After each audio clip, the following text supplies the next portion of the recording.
In older socialist writing, you can often see signs of resentment, envy, anger, exulting in the destruction that the socialist revolution will bring, how those capitalists will finally get what's coming to them. With postmodernism, the negative emotionalism is often more extreme.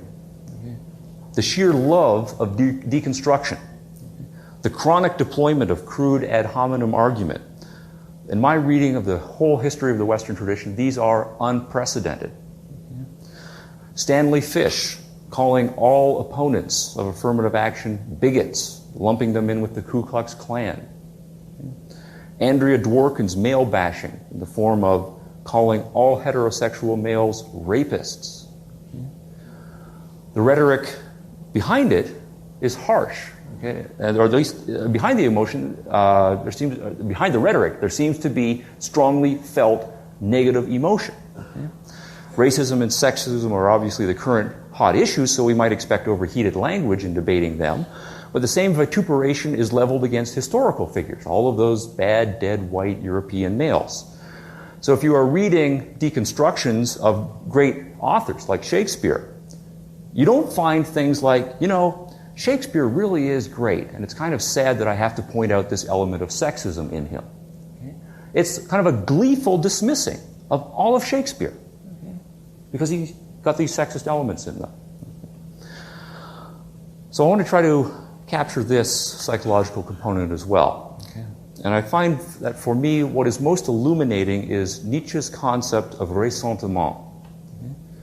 Ressentiment in the French is close to the English resentment, but it's got kind of a more curdled bitterness.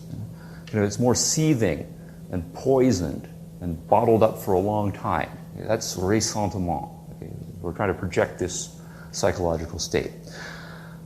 Now, I kind of like the idea of using Nietzsche here in analyzing the postmodernists because he's one of the heroes of postmodernism. Right?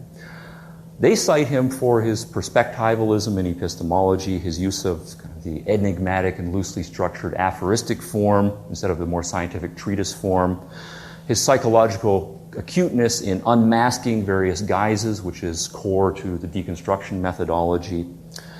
I want to use Nietzsche against the postmodernists for a change. Nietzsche uses the concept of ressentiment in the context of developing his famous account of master and slave morality, in Beyond Good and Evil most famously, and more systematically in The Genealogy of Morals.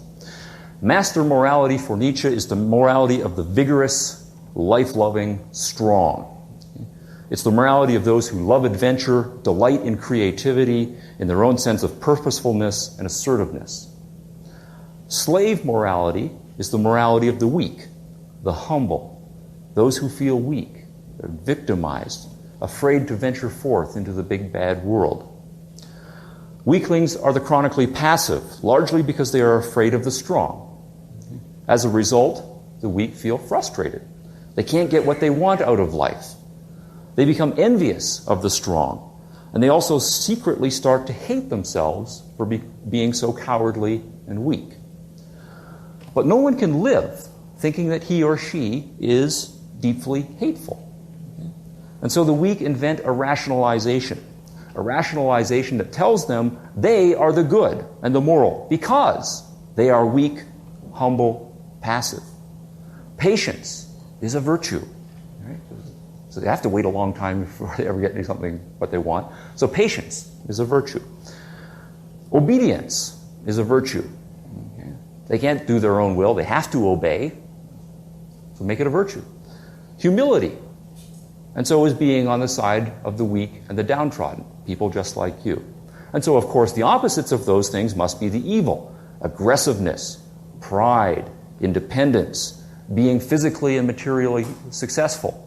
Does this sound familiar? Sure. But of course, Nietzsche says it's a rationalization. And a smart weakling is never quite going to convince himself of it. And that will do damage inside. Meanwhile, the strong will be laughing at him. And that will do damage inside. And the strong and rich will carry on getting stronger and richer and enjoying life. And seeing that will do more damage inside. Eventually, the smart weakling will feel such a combination of self-loathing and envy of his enemies that he will need to lash out. He will feel the urge to hurt in any way he can his hated enemy. But of course he can't risk direct physical confrontation. He's a weakling. His only weapons are words. Now in our time, the capitalists are the strong, the exuberant, the active.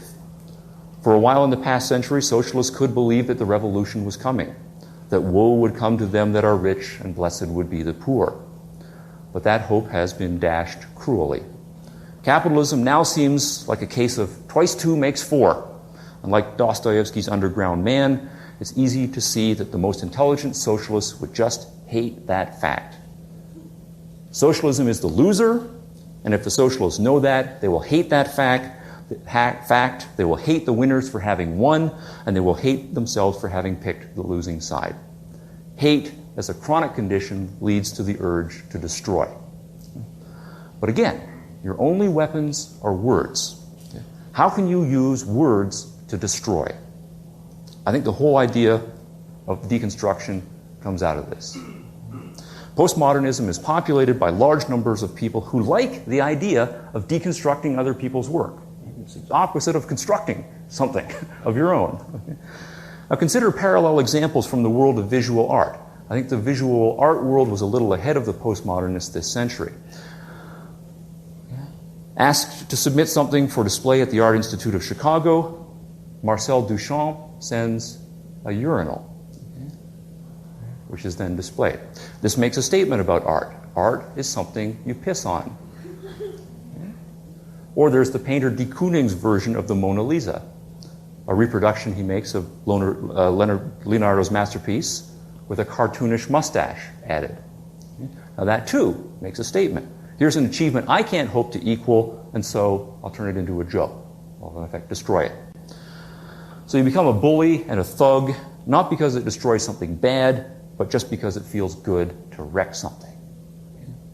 So if words are your weapons now, and you want to destroy the achievements of Western civilization, especially the Enlightenment, how do you do it? Well, consider a more personal case. If you hate someone and you want to hurt him, hit him where it counts. Do you want to hurt a man who loves his children and hates child molesters? What would be the worst thing you could say about such a guy? Well, accuse him publicly of child molesting. Or better yet, spread sneaky rumors that he's a child molester. Do you want to hurt a woman who takes pride in her independence? Spread through the gossip grapevine that she married the man she did because he's wealthy.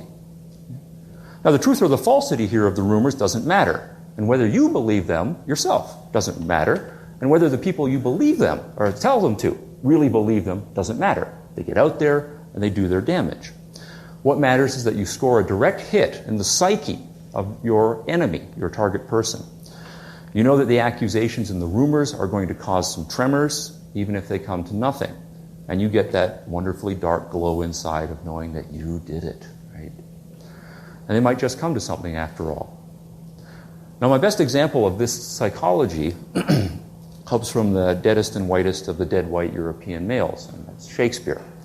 Think of Iago and Othello. Now here, I think Shakespeare nailed this psychology centuries ago, long before the postmodernists.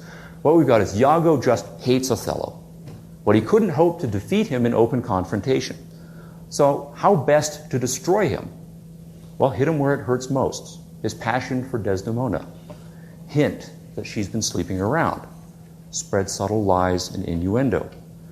Raise a doubt in Othello's mind about the most beautiful thing in his life, and let that doubt work like a slow poison. Now, like the postmodernists, Iago's only words or weapons were words. The only difference between the postmodernists and Iago is that the postmodernists are hardly subtle. Now let's bring it back to then the Western tradition. The Western tradition, it prides itself on its commitment to equality, justice, open-mindedness, making opportunity available to all. The West is proud, full of itself, confident, and it knows that it's the wave of the future. This is unbearable to someone who is totally invested in an opposite and failed outlook. And so that pride is what you want to destroy. Your best bet then is to attack the West's sense of its own moral worth. Attack it as racist and sexist then, as inherently dogmatic and cruelly exploitative. Undermine it at the core. The words don't have to be true in order to do their damage. And so I don't think it's accidental that postmodernism has launched the kinds of attacks on the core values of the West, and it's done so knowing full well that the accusations it's making are not true. It's a psychological compulsion in some cases, and so that allows you to hold the contradiction. You can be an absolutist in your assertions, and you can assert the relativism, and it just doesn't matter. As long as it's harming someone, right, your enemy, that's fine. That's the final explanation, or my final hypothesis here. I call it the Nihilist Explanation, for obvious reasons. I think some postmodernists, the worst of them in many ways, are individuals of deep ressentiment psychologically, and that the combination of alienation, bitterness, envy, and rage leads them to lashing out with an intent to destroy any aspect of culture that seems to them to be the opposite.